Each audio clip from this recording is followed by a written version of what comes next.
Good evening, everyone. Well, Maxime Bernier was tweeting today and tweeting yesterday, and I'm not going to do a whole tweet update thing, but I'm going to talk about this tweet and an interview that kind of proves its point. So this is Max's tweet, quote, "See some of the slanted and idiotic questions I was asked by Wendy Measley. Never much watched or listened to English CBC and did not realize it was dominated by the loony left to that extent. Taxpayers should not pay the salaries of activists trying to pass off as journalists."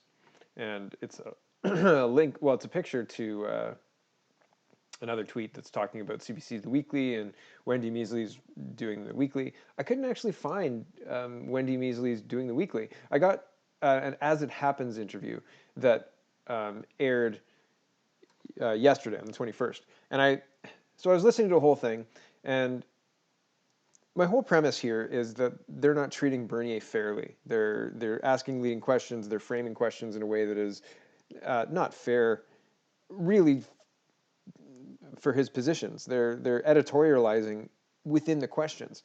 And so we're gonna listen to an exchange 4:45 or 4:30 here, right all the way until seven minutes. And they're discussing extreme multiculturalism, and she basically, and I'm including the beginning part because I think it's important to set up kind of where the conversation goes. And at 5:20, Bernier kind of lays out, Justin Trudeau says that we have that Canada is a post-nation state with no identity. And Bernier's kind of response to that, I think, is fantastic. And I think that's the kind of leadership we need. That's the point right there at 5:20. So I wanted to include that. And then what I want to highlight and what I want you guys to listen to is the interviewer's tone and how she's like trying to laugh at him. And and then I'm going to prove that exactly what he's saying is who we're importing. So anyway, we're going to listen for a couple of minutes, and then we're going to look at some statistics in newspaper articles about what happens to gay people in Syria. I don't think that I saw much or heard much about your party and about your ideas until you came up with something that really did capture the imagination, that you, in the middle of August, you began to talk about immigration policies and what you call extreme multiculturalism. Yes. Did you do that because you hoped it would generate excitement about your movement? No, it wasn't new. When I said that at that time during the summer, I said the same thing during the leadership campaign. I said at that time that we must question the level of new Canadians that we're having every year. It's always more and more and more. I don't want our country to be like other countries in Europe and having a challenge to integrate their new arrivants, their new immigrants. So Canada has been built by immigrants, and we are proud of that.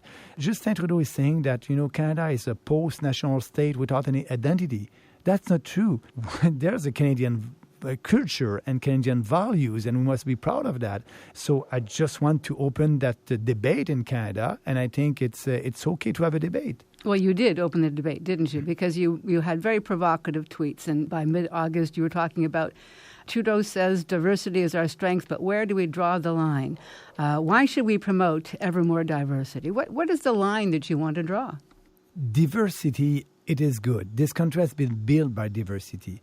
But diversity in sharing our values, for me, it's not good. A person that wants to come to our country must share our Canadian values. What are they? What are these values? We all know that, equality between men and women, equality before the law, democracy, tolerance and the diversity. I want this country to be like that in the near future. So I'll give you an example. If you have two new Canadians who are coming to Canada and one want to kill gay people, and another one said, no, it's okay. They can believe in what they want. So is it good to have two people having different point of view on that subject? Well, wait a second. Well, where does this come from? I mean, you have an example of somebody who we said, oh, well, you want to kill gay people, you can come in, and you don't want to kill, you can come in too. So I think where did this come from? With this? It will be better to have people who share our values. Well, we're not going to move on before you tell me where this comes from, this idea that somehow we're letting in people who are saying, I'm coming here to kill gay people. I'm not saying that. I don't want that example to happen. Well, where is the evidence that it's going to happen? Are you setting up a straw man here to say this isn't, I need to fight something that doesn't exist? No. So she's trying to set this up like he's creating a problem that is fictional. So I thought to myself, well, let's look at some of the countries that 50,000 people who we've lost track of, don't have any idea where they are, have brought into our country from. So here's a newspaper article from 2010. Syria's attack on gay people must end. Here's an article from 2014. The double threat for gay men in Syria, talking about how, well, it's a personal story of a person who was found and then outed by a group of people.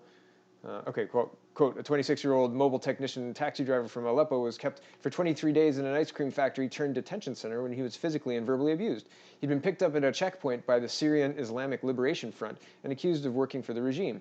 While detained, he witnessed the execution of 2 prisoners charged with blasphemy, and he feared that would be his fate. But his father, who's from a prominent tribe, paid to have him released and helped him flee to Lebanon.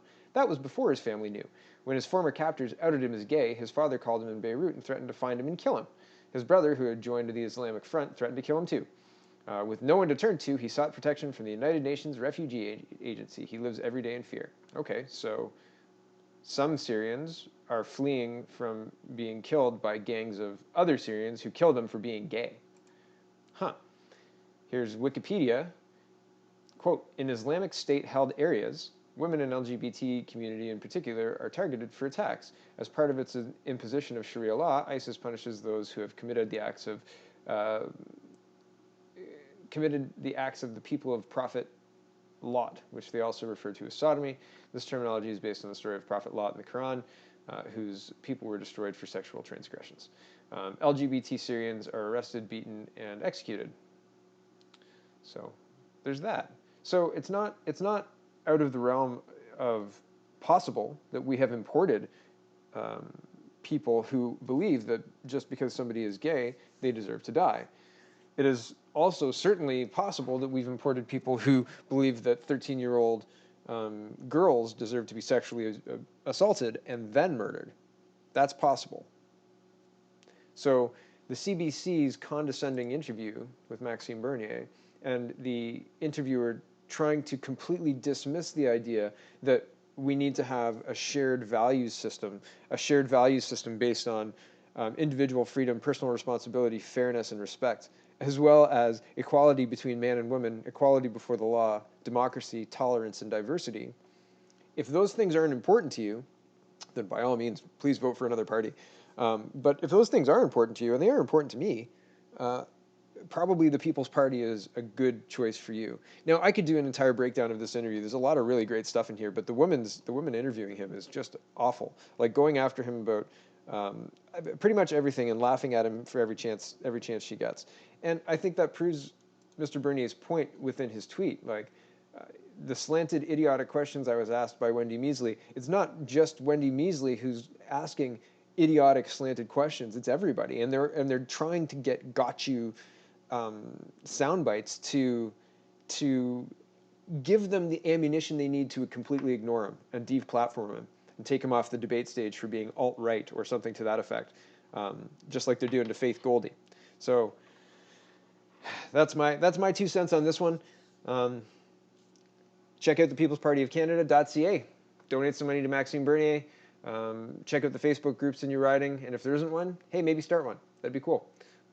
Thanks for watching, everybody.